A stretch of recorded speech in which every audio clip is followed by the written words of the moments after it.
the importance of vitamin D with your hair. There's a huge association between hair loss and low vitamin D levels. Let me tell you why.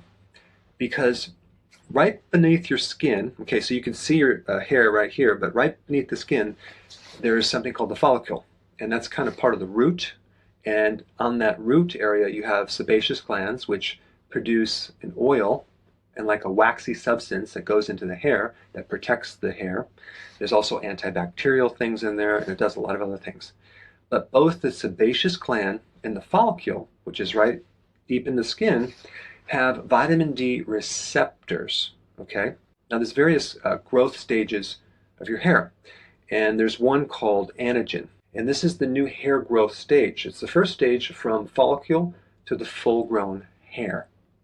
And this stage is dependent on vitamin D. And so that follicle, that actually is an organ. Now you think about organs as like the heart, the liver, the kidney, but your follicle is an organ too. And this little organ underneath the skin has 20 different cell types that regulate the growth of the hair. And there's all sorts of hormonal involvement, immune cell involvement, and certain proteins that help regulate this hair. And what they found with people that have hair loss, and a type of hair loss called alopecia, which is an autoimmune condition where you have patches of hair falling out, there's been a higher level of mutations with vitamin D. And I'm talking about the receptor for vitamin D. It's called the VDR, the vitamin D receptor. If you haven't seen my video on this, I put a link down below. But what happens with a certain percent of the population is they have this variant or this alteration in the vitamin D receptor, this mutation, that can actually also spread to your offspring as well.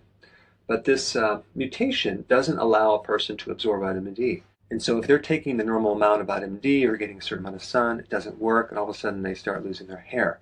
And what they should do is take more vitamin D, minimally 10,000 IUs of vitamin D. And in my video, you'll see I also recommend biosalts, which can also activate the vitamin D receptor if there's a problem with this mutation. Anyway, the point about this video is to make people aware on the significance of vitamin D in relationship to your hair. And if you are losing hair, don't forget about vitamin D.